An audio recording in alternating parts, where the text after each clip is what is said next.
नमस्कार मैत्रिणींनो, स्वागत आहे तुमच्या सगळ्यांचं आपल्या एका नवीन व्हिडिओमध्ये। तर आज मी तुम्हाला 2025ची खूप जास्त चालणारी बाहीची डिझाईन दाखवणार आहे।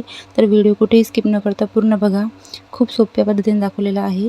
तर बघा, बाहीची घडी घेतली मी 9.5 इंचची। बाहीची तयार लंबाई आहे 5 इंच, तर त्यामध्ये 1 इंच एक्स्ट्रा घेतलं।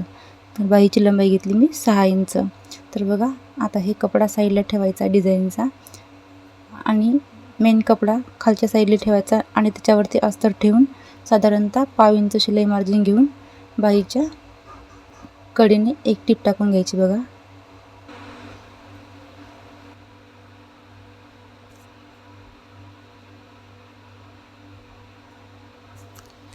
तर बघा, अशा प्रकारे एक टीप टाकून घ्यायची आणि अस्तरच्या साईडने शिलाईचा कपडा करून एकदा टीप टाकून घ्यायची।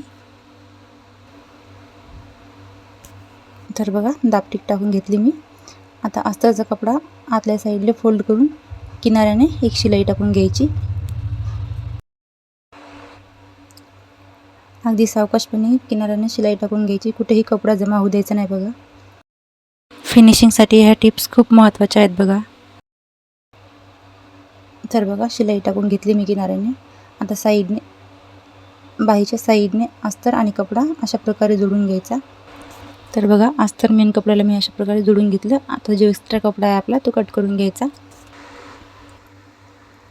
तर बघा, आता आपला एक्स्ट्रा कपडा कट झालेला आहे। तर आता आपल्याला डिझाईन बनवायची आहे। तर ही बाही आपण साईडला ठेवूया।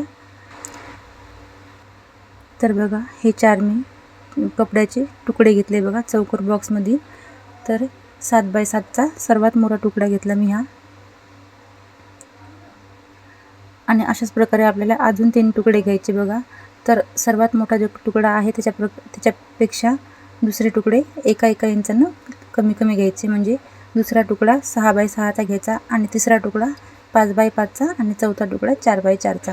तर बघा, या कपड्याला असं त्रिकोणमध्ये फोल्ड करायचं आणि त्याच्यावर अशी शिलाई टाकून द्यायची। सेम दुसराही असाच करायचा। सेम अशाच प्रकारे 4ही तुकडे त्रिकोणमध्ये जोडून घ्यायचे।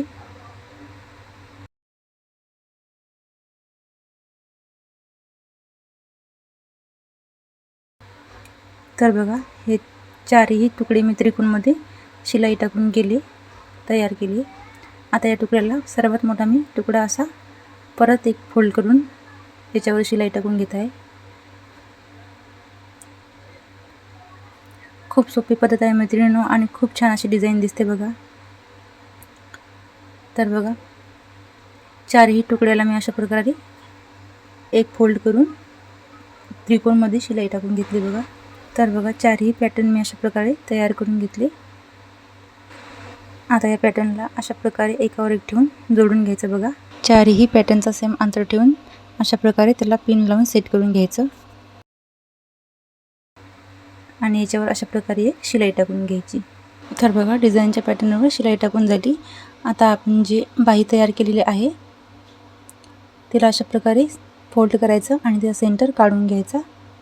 तर आता बघा, जे आपल्या ब्लाऊजच्या कपड्याला लेस येते बघा, तर ती लेस आपण लेसचा अशा प्रकारे सेंटर काढून घ्यायचा आणि अशा प्रकारे बाहीवर ठेवून सेंटरला सेंटर मिळवून लेस लावून घ्यायची। लेसला अशा प्रकारे अर्धा इंच कपडा आत फोल्ड करायचा बघा आणि लेसच्या कडेने शिलाई टाकून घ्यायची। दुसऱ्या साईडने फोल्ड करायचा कपडा अर्धा इंच आणि दुसऱ्या साईडने लेसच्या कडेनं शिलाई टाकून घ्यायची आणि अशा प्रकारे लेस बाहीला जोडून घ्यायची बघा। तर आता लेस जोडून झाली। आता या बाहीचा सेंटर काढला आपण। बाहीच्या सेंटरवर अशा प्रकारे लेसचं थोडं अंतर धरून सेंटरवर पॅटर्न ठेवायचा डिझाईनचा आणि त्याला एक पिन लावून घ्यायचं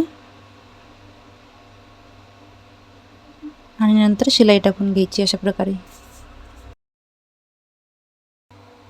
तर बघा, अशा प्रकारे आता ही डिझाईन मी बाहीला जोडून घेतली आणि जे एक्स्ट्रा धागे येतात ते कट करून घ्यायचे।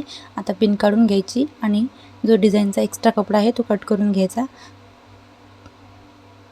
तर बघा, अशा प्रकारे आपली डिझाईन तयार झाली।